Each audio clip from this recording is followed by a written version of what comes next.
വീണ്ടും വരുന്നവനായ യേശു ക്രിസ്തുവിൻ്റെ സ്നേഹം നിറഞ്ഞ നാമത്തിൽ നിങ്ങൾക്കെല്ലാവർക്കും എൻ്റെ എളിയ സ്നേഹവന്ദനം. രണ്ടാം ലോകമഹായുദ്ധകാലത്ത് സിംഗപ്പൂരിലുണ്ടായിരുന്ന ഒരു ബിഷപ്പായിരുന്നു ജോൺ ലിയോണാർഡ് വിൽസൺ. ജപ്പാൻ സൈന്യം അദ്ദേഹത്തെ പിടികൂടി അതിക്രൂരമായി അദ്ദേഹത്തെ ഉപദ്രവിച്ചു, നിഷ്ഠൂരമായി ഉപദ്രവിച്ചു.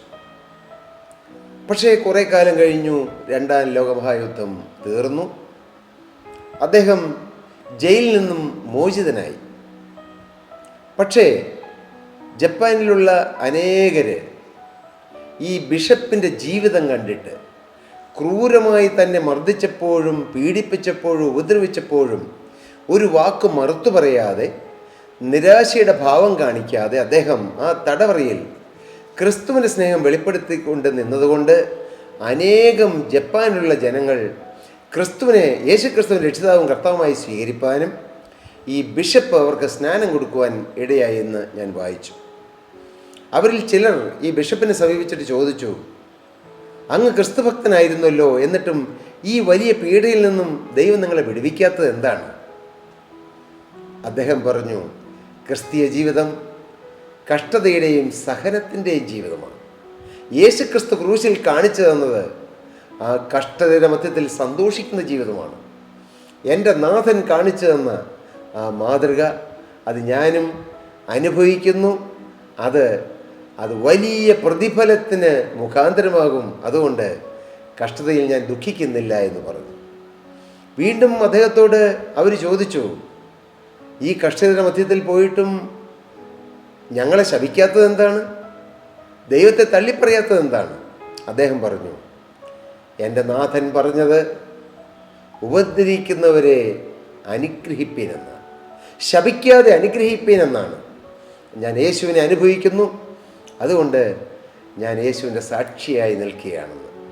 എൻ്റെ പ്രിയ സഹോദരീ സഹോദരങ്ങളെ, നമ്മുടെ ജീവിത പന്ഥാവിൽ നാം മുന്നോട്ട് പോകുമ്പോൾ, നമ്മുടെ ഓരോ വഴിയിലൂടെയും നാം മുന്നോട്ട് പോകുമ്പോൾ, ഓരോ സാഹചര്യങ്ങളിലൂടെ നാം മുന്നോട്ട് പോകുമ്പോൾ നമ്മുടെ ജീവിതത്തിൽ സംഭവിക്കുന്നത് യേശുക്രിസ്തുവിനെ സാക്ഷിക്കുന്നതിന് മുഖാന്തരമായി തീരുന്നുണ്ടോ? നാം ചിന്തിക്കേണ്ട കാര്യമാണ്. നമുക്ക് ചിലപ്പോൾ രോഗങ്ങൾ വരാം, കഷ്ടപ്പാടുകൾ വരാം, ഞെരുക്കങ്ങൾ വരാം, നിലച്ചിരിക്കാത്ത സമയത്ത് ആപത്തുകൾ വരാം, വേർപാടുകൾ വരാം. അതൊരു പുതിയ സംഭവമല്ലല്ലോ പ്രിയരെ. എത്രയോ ആളുകൾ മരണപ്പെടുന്നു, എത്രയോ ആളുകൾ ഓരോ ദിവസവും ഈ ഭൂമിയിൽ നിന്ന് മാറ്റപ്പെടുന്നു. പക്ഷേ ആ കാര്യം നമ്മുടെ ജീവിതത്തിൽ സംഭവിക്കുമ്പോൾ, നമ്മുടെ കുടുംബത്തിൽ സംഭവിക്കുമ്പോൾ നമ്മുടെ മനോഭാവം എന്താണ്? നാം ദൈവത്തോട് മറുതലിക്കുന്നവരോ, ദൈവത്തെ ചോദ്യം ചെയ്യുന്നവരോ, ഞാൻ ദൈവത്തെ വിളിച്ചപേക്ഷിച്ചിട്ട് എന്തുകൊണ്ട് അതെൻ്റെ ജീവിതത്തിൽ സംഭവിച്ചു എന്നോർത്ത് നാം ദൈവത്തെ തന്നെ ചോദ്യം ചെയ്ത് ദൈവത്തോട് മത്സരിക്കുന്നവരും അകന്നു പോകുന്നവരുമാണോ എന്ന് നാം ചിന്തിക്കണം. എൻ്റെ നാഥൻ ദോഷങ്ങളാൽ എന്നെ പരീക്ഷിക്കുകയില്ല. എല്ലാം നന്മയ്ക്ക്, all things work together for good for those who love God. ദൈവത്തെ സ്നേഹിക്കുന്നവർക്ക് എല്ലാം നന്മയ്ക്ക്. മോനെ, നീ ദൈവത്തെ സ്നേഹിക്കുന്നവനാണെങ്കിൽ, മകളെ, നീ ദൈവത്തെ വാസ്തവമായി സ്നേഹിക്കുന്നവളാണെങ്കിൽ, നിൻ്റെ ജീവിതത്തിൽ സംഭവിച്ചതെല്ലാം നന്മയ്ക്ക്. അത് ചിലപ്പോൾ നിൻ്റെ പ്രിയ ഭർത്താവ് അകാലത്തിൽ ഈ ഭൂമിയിൽ നിന്ന് മാറ്റപ്പെട്ടതായിരിക്കാം, അതും നന്മയ്ക്ക്. മകളെ, നിൻ്റെ പിതാവ് ഈ ഭൂമിയിൽ നിന്ന് നേരത്തെ കടന്നുപോയതായിരിക്കാം, അതും നന്മയ്ക്ക്. മക്കൾ കടന്നുപോയതായിരിക്കാം, അതും നന്മയ്ക്ക്. ചില സാമ്പത്തിക ഞെരുക്കങ്ങൾ വന്നതായിരിക്കാം, അതും നന്മയ്ക്ക്. നമുക്കറിയില്ല എന്താണ് നന്മയെന്ന്. നിങ്ങൾ അങ്ങനെ തന്നെ ദൈവത്തോട് പ്രാർത്ഥിക്കണം. കർത്താവേ, തിരുവചനം റോമർ 8:28 പറയുന്നു, ദൈവത്തെ സ്നേഹിക്കുന്നവർക്ക്, നിർണയപ്രകാരം വിളിക്കപ്പെട്ടവർക്ക് തന്നെ സകലവും നന്മയ്ക്കായി കൂടി വ്യാപരിക്കുന്നുവെന്ന്. കർത്താവേ, എൻ്റെ ജീവിതത്തിൽ സംഭവിച്ച ഈ കാര്യം, ഈ പ്രതിസന്ധി, ഈ പ്രശ്നം, ഈ വേർപാട്, ഈ കടബാധ്യത, ഈ രോഗം, ഇതെല്ലാം എങ്ങനെയാണ് കർത്താവേ നന്മയ്ക്കായി തീരുന്നത്? ഞാൻ വിശ്വസിക്കുന്നു. എൻ്റെ ജീവിതത്തിൽ നന്മയ്ക്കാക്കി തീർക്കണമേ എന്ന് നിങ്ങൾ പ്രാർത്ഥിക്കൂ. കാണാം ദൈവം നന്മയ്ക്കാക്കി തീർക്കുന്നത്. ഏറ്റവും വലിയ നന്മ എന്താണ്? ഈ ഭൂമിയിൽ കടം മാറുന്നതോ, കഷ്ടത മാറുന്നതോ, രോഗം മാറുന്നതോ ആണോ പ്രിയരെ? അല്ല. നിങ്ങൾ തിരിച്ചറിയൂ, ഈ ഭൂമിയിൽ ലഭിക്കാവുന്ന ഏറ്റവും വലിയ നന്മ ക്രിസ്തുവിനെ ലഭിക്കുന്നതാണ്, യേശുവുമായിട്ടുള്ള ബന്ധം ലഭിക്കുന്നതാണ്, നിത്യജീവൻ്റെ അവകാശം ലഭിക്കുന്നതാണ്. യേശുവിനെ കണ്ടെത്താൻ ഭാഗ്യം കിട്ടുന്നതാണ്. യേശുവിനെ അപ്പാ എന്ന് വിളിച്ച് സ്നേഹിക്കാനുള്ള പദവി കിട്ടുന്നതാണ്. ആ പുത്രത്വത്തിൻ്റെ പദവി കിട്ടുന്നതാണ് ഏറ്റവും വലിയ ഭാഗ്യം. ആ ഭാഗ്യം ദൈവം നമുക്ക് തരും. കർത്താവിന് സ്തോത്രം. ഹല്ലേലൂയ. നാം ഇവിടെ വായിച്ചത് എന്താണ്? യേശുക്രിസ്തു, ഉയർത്തെഴുന്നേറ്റ യേശുക്രിസ്തു 40 നാളോളം തൻ്റെ പ്രിയ ശിഷ്യന്മാർക്ക് പ്രത്യക്ഷനായി ദൈവരാജ്യത്തെക്കുറിച്ചുള്ള കാര്യങ്ങളും മർമ്മങ്ങളും അവർക്ക് പറഞ്ഞു കൊടുത്തു. മാത്രമല്ല, യേശു ജീവിക്കുന്നുവെന്ന് അനേകം ദൃഷ്ടാന്തങ്ങളാൽ അവർക്ക് കാണിച്ചു കൊടുത്തു. എന്തിനാണ് നമ്മുടെ ജീവിതത്തിൽ അനേകം അനുഭവങ്ങൾ കർത്താവ് തരുന്നത്? യേശു ജീവിക്കുന്നുവെന്ന് നാം വിശ്വസിക്കാനാണ്.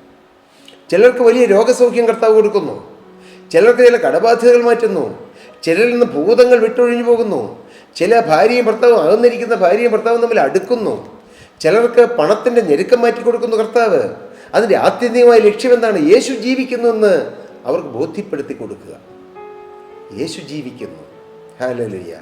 ഓരോ നന്മകളും ദൈവത്തിൽ നാം പ്രാപിക്കുമ്പോൾ, ഓരോ അനുഗ്രഹങ്ങളും പ്രാപിക്കുമ്പോൾ നാം ഓർക്കണം, നാം വിശ്വസിക്കണം, എൻ്റെ യേശു ജീവിക്കുന്നു, എൻ്റെ യേശു ജീവിക്കുന്നതുകൊണ്ട് ഞാനും ജീവിക്കുന്നു എന്ന് പറയുവാൻ തക്കവണ്ണം നിങ്ങൾ ആ ഉയർന്ന നിലവാരത്തിലേക്ക് വരണം.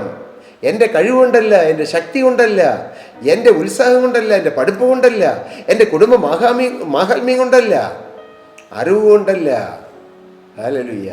എൻ്റെ യേശു ജീവിക്കുന്നതുകൊണ്ട് നിങ്ങളുടെ ജീവിതത്തിൽ, ഓരോരുത്തരുടെയും ജീവിതത്തിൽ ലഭിക്കുന്ന ഓരോ നന്മകളും എൻ്റെ യേശു ജീവിക്കുന്നുവെന്ന് സ്വയം അനുഭവിക്കുകയും ലോകത്തോട് അത് കീർത്തിക്കുകയും വിളിച്ചു പറയുകയും ഉയർത്തുകയും ചെയ്യാനുള്ള ഒരു ശ്രേഷ്ഠ അനുഭവമായി നാം കണ്ടെത്തുക. സ്തോത്രം.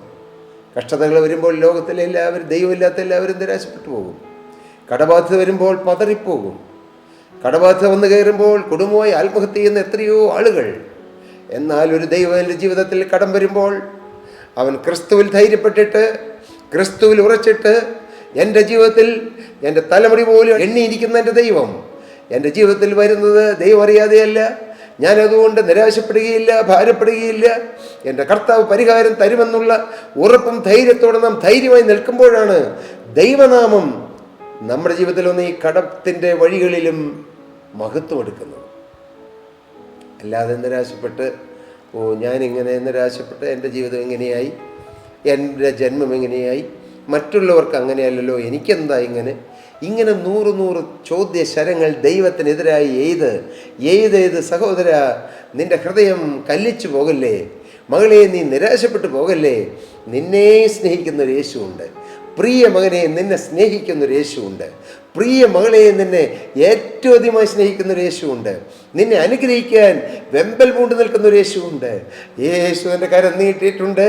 മകളെ, നീ ഒരു വാക്ക് പറഞ്ഞാൽ, പ്രിയമകനെ, നീ യേശുവിനോട് ഒരു വാക്ക് പറഞ്ഞാൽ, നാഥ എൻ്റെ യേശുവേ, കാൽവരി ക്രൂശിൽ എനിക്ക് വേണ്ടി രക്തം ചിന്തി എന്നെ സ്നേഹിച്ച യേശുവേ, ഞാൻ അങ്ങേയ്ക്കായി ജീവിക്കും, അങ്ങയുടെ മകനായി ജീവിക്കും, അങ്ങയുടെ മകളായി ജീവിക്കും. ഞാൻ യേശുവിനെ സ്നേഹിക്കും. ഞാൻ ഇനി ലോകത്തിനോ ലോകത്തിൻ്റെ അടിമത്തത്തിലോ അല്ല, ഞാൻ യേശുവിൻ്റെ മകനായി ജീവിക്കും. ഒന്ന് സമർപ്പിക്കും പ്രിയരെ. കാണാം സ്വർഗത്തിലെ ദൈവം നിങ്ങളുടെ ജീവിതത്തിൽ വൻ കാര്യങ്ങളെ ചെയ്യുന്നത്. ഹല്ലേലൂയ. നിങ്ങളുടെ പ്രശ്നങ്ങളെല്ലാം മാറുമെന്നല്ല ഞാൻ പറഞ്ഞത്. പക്ഷേ പ്രശ്നങ്ങളുടെ മധ്യത്തിലും നിങ്ങളുടെ ഹൃദയം സമാധാനം കൊണ്ട് നിറയും. സ്തോത്രം, സ്തോത്രം. ദൈവനാമം മഹത്വപ്പെടട്ടെ. താൻ ജീവിച്ചിരിക്കുന്നുവെന്ന് അനേകം ദൃഷ്ടാന്തങ്ങളാൽ അവർക്ക് കാണിച്ചു കൊടുത്തു. നാം ദൈവത്തിൽ നിന്ന് അനേക അനുഭവങ്ങൾ പ്രാപിക്കണം. എന്തിന്? യേശു ജീവിക്കുന്നുവെന്ന് എന്നും അനുഭവിക്കണം. എന്നും പുതിയ അനുഭവങ്ങൾ. കൊച്ചു കൊച്ചു കാര്യങ്ങൾ പോലും യേശുവിനോട് പ്രാർത്ഥിക്കണം. ഞാൻ സാധാരണ ആരും കാണാതെ ചിലപ്പോൾ ഓഫീസിലെ ചില ഡിസ്കഷനിലോ അല്ലെങ്കിൽ ഏതെങ്കിലും ഒരു കാര്യമോ ഡിസ്കസ് ചെയ്തുകൊണ്ട് ചില കാര്യങ്ങൾ നമ്മൾ മറന്നുപോകും, ഇല്ലേ? നമ്മൾ പറയും നാവിൻ്റെ തുമ്പിലുണ്ട്, ഓർക്കുന്നില്ല. അങ്ങനെ ഒത്തിരി കാര്യങ്ങൾ.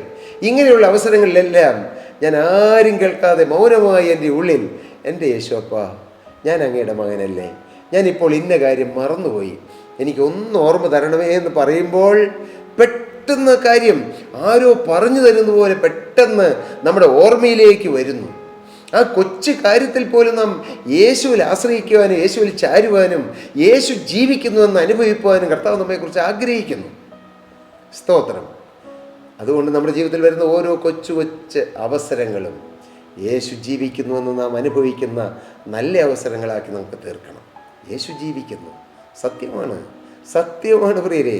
ആരെല്ലാം എതിർത്താലും, ആരെല്ലാം തെറ്റിദ്ധാരണ പറഞ്ഞ് പരത്തിയാലും, ഇതെല്ലാം മിഥ്യാ ധാരണയും മിഥ്യാ കഥകളുമാണെന്ന് പറഞ്ഞാലും എൻ്റെ യേശു ജീവിക്കുന്നു. കാരണം 100,000 അനുഭവങ്ങൾ എൻ്റെ കർത്താവ് എനിക്ക് തന്നിട്ടുണ്ട്. ഹല്ലേലൂയ. ഈ ലോകം മുഴുവൻ 850 കോടിയിൽ ചെല്ലുവാനുമുള്ള ഈ ലോകത്തിലുള്ള സകല മനുഷ്യരും, അങ്ങനെ ആരും പറയുമെന്നല്ല ഞാൻ പറഞ്ഞത്, എങ്കിലും അവർ മുഴുവൻ പറഞ്ഞാലും ഞാൻ പറയും എൻ്റെ യേശു ജീവിക്കുന്നു. അവരെല്ലാം യേശു ജീവിക്കുന്നില്ല എന്ന് പറഞ്ഞാലും ഞാൻ പറയും എൻ്റെ യേശു ജീവിക്കുന്നു. കാരണം എനിക്ക് അനുഭവങ്ങളുണ്ട്. ഇന്നും അനുഭവങ്ങൾ തരുന്നു, ഓരോ ദിവസവും തരുന്നു. ഞാൻ ഇവിടെ എഴുന്നേറ്റുന്നുകൊണ്ട് ഈ തിരുവചനം പറയുന്നതും എൻ്റെ കർത്താവിൻ്റെ വചനം പ്രഘോഷിക്കുന്നതും എൻ്റെ ജീവിതത്തിലൊരു അത്ഭുതമാണ്. കാരണം ഞാൻ പ്രീ ഡിഗ്രി ഫസ്റ്റ് ഇയർ പഠിക്കുന്നവരെ തലകുമ്പിട്ട് നിരാശപ്പെട്ട് അപകർഷതാബോധത്തിൻ്റെ അടിമത്തത്തിൽപ്പെട്ട് നടന്നൊരു മനുഷ്യനായിരുന്നു. എന്നാൽ 19-ാമത്തെ വയസ്സിൽ എൻ്റെ യേശുവിന് വേണ്ടി എൻ്റെ ജീവിതം വേർതിരിച്ച കാലം മുതൽ യേശുവിനെ സാക്ഷിക്കാൻ തുടങ്ങി. വർഷങ്ങൾ എത്രയോ വർഷങ്ങൾ കഴിഞ്ഞ എത്രയോ ഹല്ലേലൂയ പതിറ്റാണ്ടുകൾ ഞാൻ യേശുവിനെ സാക്ഷിച്ചു. ഓരോ ദിവസവും അനുഭവങ്ങൾ, ഓരോ കാര്യത്തിലും അനുഭവങ്ങൾ, ഓരോ പ്രാർത്ഥനയ്ക്കും മറുപടികൾ. ഹല്ലേലൂയ. ഐശ്വര്യമായി നടത്തുന്ന എൻ്റെ അപ്പൻ, എൻ്റെ യേശു ജീവിക്കുന്നു, യേശു പ്രവർത്തിക്കുന്നു, യേശു കരുതുന്നു, യേശു കാക്കുന്നു, യേശു പരിപാലിക്കുന്നു, യേശു സംരക്ഷിക്കുന്നു, യേശു ബുദ്ധി തരുന്നു, യേശു ആലോചന തരുന്നു, യേശു എല്ലാം ചെയ്യുന്നു. അതെ, യേശു എന്തും ചെയ്തിടുമേ. ഹല്ലേലൂയ. പാട്ടുകാരൻ പാടി, യേശു എന്തും ചെയ്തിടുമേ, യേശു അത്ഭുതവാനാണ്, യേശു എന്തും ചെയ്തിടുമേ, യേശു അതിശയവാനാണ്. അതെ മകളെ, നിന്റെ ജീവിതത്തിൽ അത്ഭുതം പ്രവർത്തിക്കാൻ, ഒരതിശയം പ്രവർത്തിക്കാൻ യേശുവിന് കഴിയും.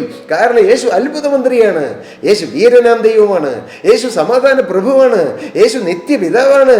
യേശുവിൻ്റെ തോളിൽ ആധിപത്യമുണ്ട്, അധികാരമുള്ളവനാണ് യേശു. ഓ ഹല്ലേലൂയ. ഉയർത്തെഴുന്നേറ്റ കർത്താവായ യേശു ക്രിസ്തു പറഞ്ഞു, സ്വർഗത്തിലും ഭൂമിയിലും സകല അധികാരവും എനിക്ക് നൽകപ്പെട്ടിരിക്കുന്നുവെന്ന്. സ്വർഗത്തിൻ്റെ സകല അധികാരവും നൽകപ്പെട്ടിരിക്കുന്നവനാണ് യേശു. യേശു മരണത്തിന്മേൽ ജയം ഭരിച്ചവനാണ്. മരണമേ എന്നിൻ്റെ ജയം എവിടെ, പാതാളമേ എന്നിൻ്റെ വിഷമുള്ളവിടെ എന്ന് ചോദിച്ചുകൊണ്ട് മരണത്തെയും പാതാളത്തെയും ജയിച്ച് ജയാളിയാണ് എൻ്റെ യേശു. ആ യേശു ജീവിക്കുന്നു, ആ യേശു പ്രവർത്തിക്കുന്നു. മകനെ, നിന്റെ ജീവിതത്തിൽ അത്ഭുതം പ്രവർത്തിക്കാൻ യേശുവിന് കഴിയും. രോഗിയായ സഹോദര, നാളുകളായി മരുന്ന് കഴിച്ചിട്ടും രോഗത്തിന് സൗഖ്യം കിട്ടാതെ വിഷമിച്ച് കഴിയുന്ന പ്രിയ സഹോദരി, നിന്റെ ജീവിതത്തിൽ ഒരു അത്ഭുതം പ്രവർത്തിക്കാൻ യേശുവിന് കഴിയും. കടബാധയിൽ വലയുന്ന മകനെ, നിന്റെ ജീവിതത്തിൽ ഒരു അത്ഭുതം പ്രവർത്തിക്കാൻ യേശുവിന് കഴിയും. ജപ്തി നോട്ടീസ് കയ്യിൽ കിട്ടിയിട്ട് എന്തു വേണ്ടുവെന്നോർത്ത് നിരാശപ്പെട്ട് ആത്മഹത്യ ചെയ്താലോ എന്ന് വിചാരിച്ചിരിക്കുന്ന മാന്യ സഹോദര, കുടുംബമായ ഒരു ആത്മഹത്യയെക്കുറിച്ച് നീ ചിന്തിച്ചല്ലോ. എന്നാൽ നീ യേശുവിൻ്റെ കരങ്ങളിലേക്ക് അത് കൊടുക്ക്. യേശു പോക്കുവഴി തരും, യേശു നീക്കുപോക്ക് തരും. അത്ഭുത മന്ത്രിയായി യേശു ജീവിക്കുന്നു. ഹല്ലേലൂയ. യേശു ജീവിക്കുന്നുവെന്ന് അനേകം ദൃഷ്ടാന്തങ്ങളാൽ യേശു തന്നെ തെളിയിച്ചു. ഹല്ലേലൂയ. യേശു ജീവിക്കുന്നു. ഈ യേശുവിനെ നിങ്ങൾ അനുഭവിക്കൂ. യേശുവിൻ്റെ ഇറങ്ങിലേക്ക് ജീവിതം കൊടുക്കൂ. നാഥ, ഞാൻ ഇന്നു മുതൽ അങ്ങേക്കായി ജീവിക്കും. അങ്ങയെ സ്നേഹിച്ചും സേവിച്ചും ആരാധിച്ചും എൻ്റെ ഉള്ളകാലം ഞാൻ യേശുവിൻ്റെ മഹത്വത്തിനായി ഞാൻ എന്നെ തന്നെ സമർപ്പിക്കുമെന്ന് നിങ്ങൾ പറയൂ. എങ്കിൽ നിങ്ങളുടെ ജീവിതം ധന്യമാകും. യേശുവിൻ്റെ കരം നിങ്ങളുടെ മേൽ വരും. യേശുവിൻ്റെ രക്തം പുരണ്ട ആണിപ്പഴുതുള്ള കരം നിങ്ങളെ തൊടും. ആ കരം തൊട്ടാൽ സൗഖ്യമാണ്, ആ കരം തൊട്ടാൽ വിടുതലാണ്, ആ കരം തൊട്ടാൽ സമാധാനമാണ്, ആ കരം തൊട്ടാൽ സന്തോഷമാണ്. ആ സന്തോഷിപ്പിക്കുന്ന കരം നിങ്ങളെ തൊടട്ടെ, തഴുകട്ടെ, തലോടട്ടെ, അനുഗ്രഹിക്കട്ടെ. ദൈവനാമം മഹത്വപ്പെടട്ടെ. പ്രിയപ്പെട്ടവരെ, താഴെ കാണുന്ന നമ്പറിൽ ഞങ്ങളുമായി കോൺടാക്റ്റ് ചെയ്താൽ ഞങ്ങൾ നിങ്ങൾക്ക് വേണ്ടി പ്രാർത്ഥിക്കുക. തീർച്ചയായും ഞങ്ങൾ വലിയൊരു കൂട്ടം ഒരുമിച്ചിരുന്ന് പ്രയർ വാരിയേഴ്സ് ടീം ഓരോ പ്രാർത്ഥന വിഷയം പറയുന്നവർക്ക് വേണ്ടി ആത്മാർത്ഥമായി പ്രാർത്ഥിക്കുന്നു. കർത്താവ് നിങ്ങളുടെ പ്രാർത്ഥന കേൾക്കും. കർത്താവ് നിങ്ങളെ അനുഗ്രഹിക്കും. അതിനിടയാകട്ടെ. ദൈവനാമം മഹത്വപ്പെടട്ടെ. സ്തോത്രം.